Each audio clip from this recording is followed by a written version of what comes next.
had a friend who was a mercenary who was hired to work in Darfur, and the only way that we could communicate by email was he would pay a little child locally, give him $5 to run a couple miles over to a hill where he could actually pick up cell phone messages, and he would send out his emails and collect the ones that had come in the meantime, and then the little kid would bring the unit back, and he could look at all of his messages and so forth.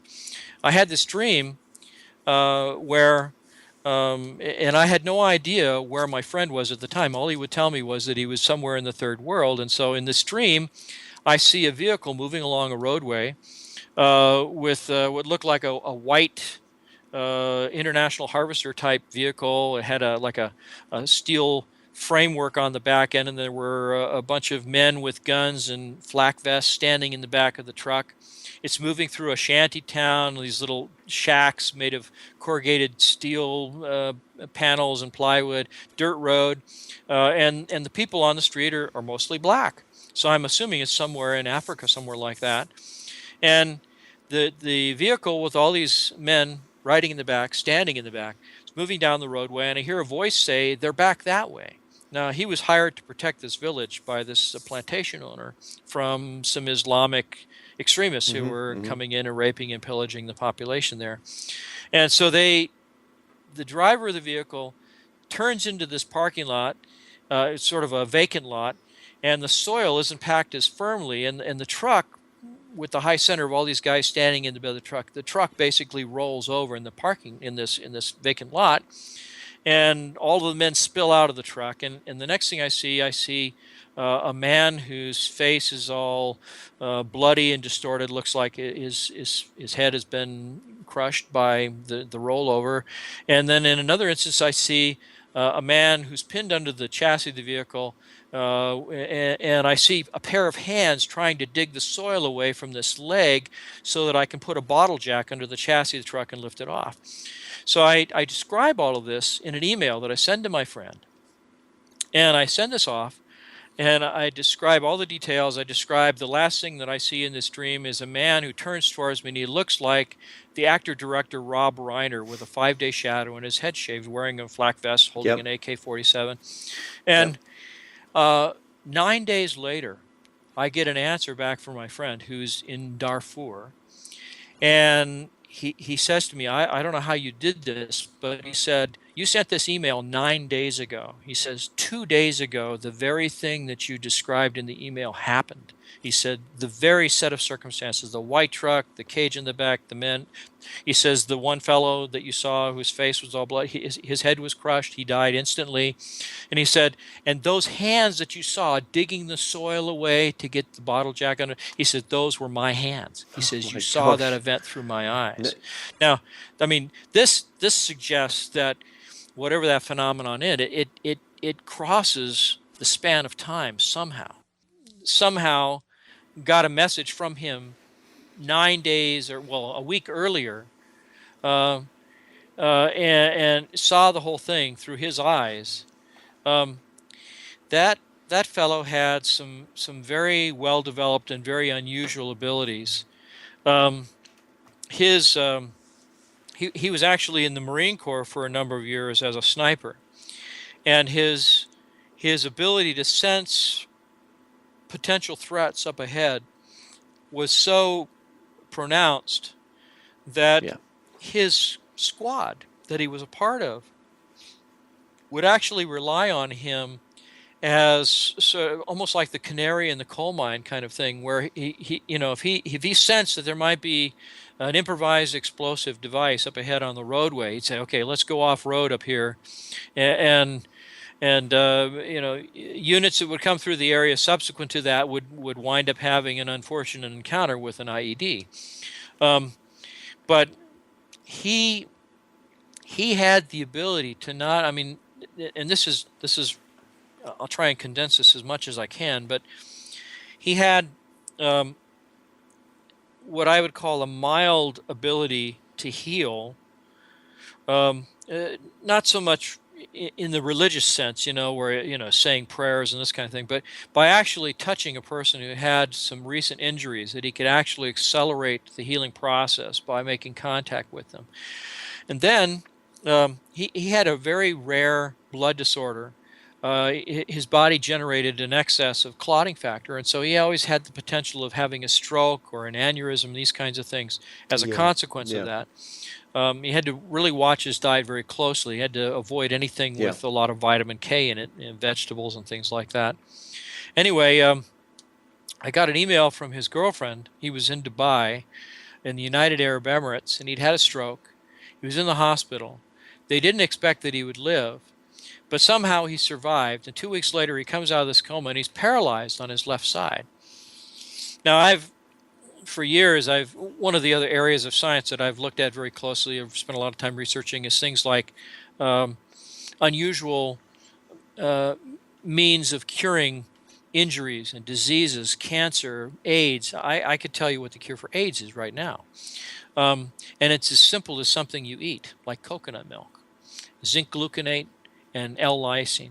Um, and But in that instance, he was paralyzed on his left side, and his girlfriend was studying to be a medical doctor. She was from India. Her father was a billionaire, and so he had lots of money and all this kind of stuff. So I just said, well, look, I've got a theory about how we can resolve his paralysis. And I said, Yeah. Yeah. there is something that they use in physical therapy. It's called a TENS unit. And TENS, T-E-N-S, stands for transcutaneous electroneural stimulation. It's the same kind of there's a medical device, but there's also sort of a more commonly available device that you see on some of these late night commercials, where if you just strap this thing around your tummy and you turn it on, it makes your muscles Yeah. contract and you lose weight, supposedly. Well, Yep. really I all know it what you does mean. is it just Yep. passes a current through your muscle, through your skin, and it causes the muscles to contract. And I said, I believe that when the brain sends a message down through the nervous system to a muscle and tells that muscle to contract, when it does so, the muscle sends a message back up the line saying, okay, I did what you asked, now what? How much should I contract? How long? How hard? All these things is a Yep. two-way street. And I said, so if you take a TENS unit and you attach it to all the different muscle groups along his left side where he's experiencing paralysis, and you stimulate those muscles day after day after day, those muscles are going to be sending a message up to this damaged part of his brain. And the brain is going to be getting that incoming signal, and it's going to say, what do you mean? How should I contract? I didn't send you any message. And the brain is going to try and figure out a way to rewire itself so it can get the whole story. And that's exactly what happened. And within 4 months, his paralysis was gone. His brain completely rewired itself. And when it did, all of these abilities that he had had prior to this point suddenly became far more pronounced. That he could not only heal at a distance, and I know because he healed me, but he could actually kill at a distance. He could actually stop someone's heart, and he did that too on several occasions. And when he told me this, he said, and this is the same thing that had come to me from this young lady who'd had this lifelong experience with That's aliens, right. abduction, that the Yep. eyes literally are the window of the soul. That when the aliens make direct eye contact with you, that they are able to get into your nervous system through what I coined the phrase a consciousness insertion. They can hijack your nervous system as though it was one computer jumping in and manipulating what was going on in another computer system. They do it all through vision, through your eyes. And now my friend told me, completely independent of this information from this young lady, she said that he had become quite successful as a gambler because he could see this frequency in the eyes of other competitors, people sitting at the gambling table. He could look into their eyes and he could see the frequency of their consciousness, and he could literally get inside their head and he could see the hand of cards that they were holding through their mind's eye. He could literally know what cards they were holding, and he could then bet accordingly. And he would go to Las Vegas and to Reno every weekend, and he would come home every single weekend with between $50,000 and $75,000 cash every weekend. This is how he made his living after he got out of the Marine Corps. So he had this great love of weapons and combat and this kind of thing. He actually saw himself as a modern day samurai warrior. He actually lived by the Bushido code. But he came from a family of billionaires. The Johnson family had actually, back in the 40s and 50s, had actually started a loan company that would give seed funding to wildcat oil wells that were being drilled in Texas. And what they would do is they would get a residual back from every successful well. So they'd help the people drilling the wells, they'd invest the money, they'd give them the money to operate until the well struck oil. And then after the production began, they would get a residual of, say, 5 to 10% from every barrel of oil that was sold. And so in very short So order, they became lots of money. billionaires. Yeah. So Yeah. Yeah. the matriarch of the family was his grandmother, who had essentially written him into the will, bequeathing at the time of her death $2 billion to this friend of mine, and and his father had engineered a situation where he basically became the executor of the will, had the grandmother basically committed to an institution because she was supposedly senile. Then he rewrote the will, making himself the sole beneficiary. And when my friend found out that he'd been written out of the will by his own father, he became so enraged that he visualized his father having a heart attack.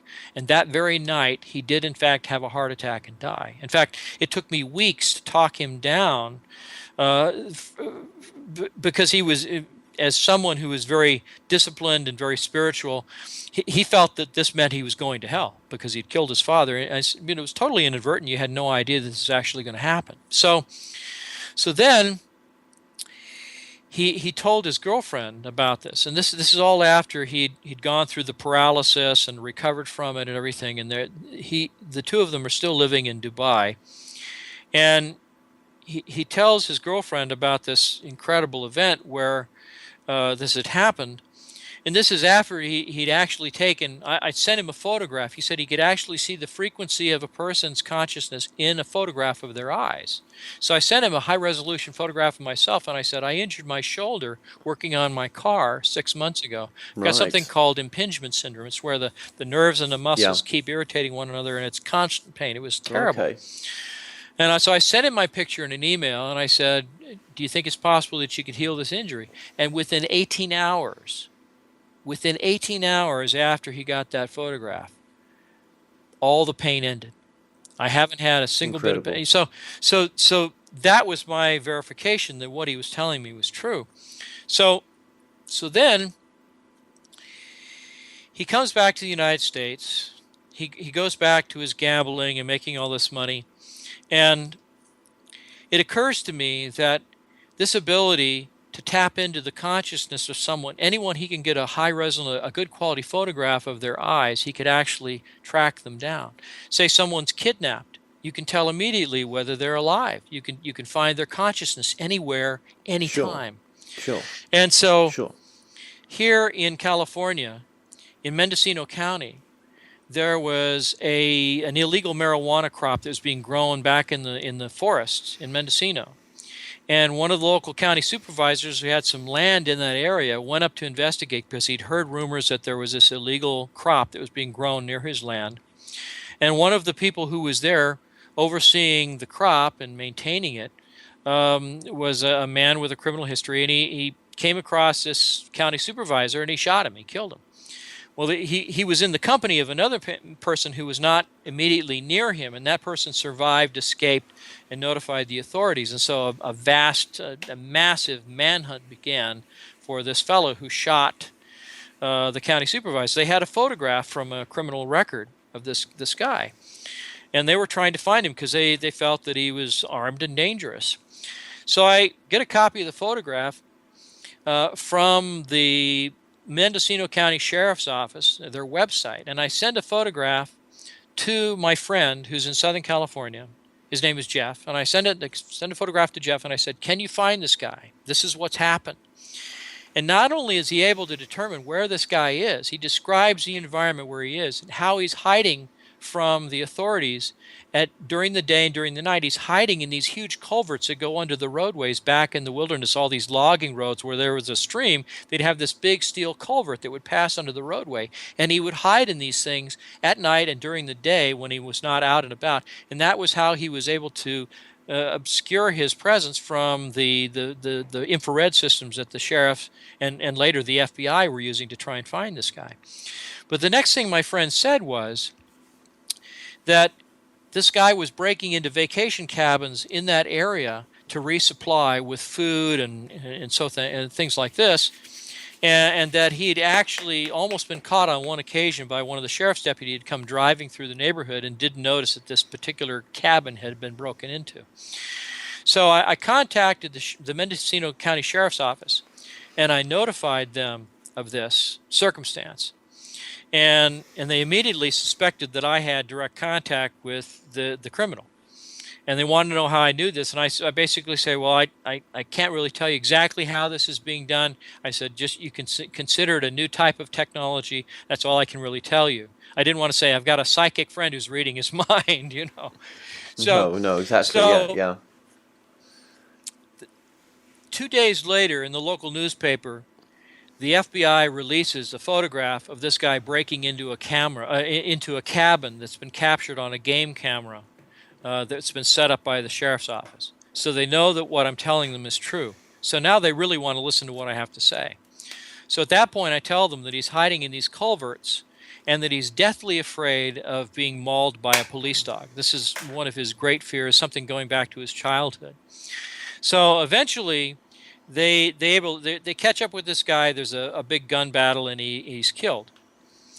About 5 days later, some big black SUVs show up at my friend's house in Lake Arrowhead, Southern California, and there are these fellow with the typical men in black, the three-piece suits, the earbuds, the silvered mirrored glasses, the whole 9 yards, and they basically take him into custody. They put a hood over his head, and he spends 3 hours on the road driving. And he said, to the best of my ability, sensing the direction that we're traveling, he says, we went up into the high desert to someplace near China Lake Weapons Range, which is a vast wilderness area in the desert where they have bombing practice out there and so forth. And he said that he found himself in this immense underground city, an underground complex, no windows, nothing of the kind. But he said that there he was introduced to dozens of other young people like himself who had unusual abilities. He said it was like something right out of an X-Men movie. People who could move things with their minds. People who could start fires just by thinking about it. People who, like him, had the ability to heal or to predict events in the future, things that would happen ahead of time. And he said this team was being overseen by the U.S. Secret Service. And he said that part of what this team did was, and this is almost like the stories you hear about super soldiers and things of that nature. Yeah, yeah, But yeah. he said that this outfit, some of the individuals who were assigned to this team, he says, part of the team could look forward in time and see any potential threat to the President of the United States. Basically, looking forward in time as a psychic would predict an event. A second group of people would come in and they would look at all of the circumstances overlaying a potential assassination attempt, and that these individuals could then they could find the consciousness of the person who would be responsible for pulling the trigger and engineering the assassination Wow. plot. And then the third group, which was the group that they wanted to make my friend a part of, would actually be able to reach out through time and space and stop the heart of the perpetrator before he actually pulled the trigger.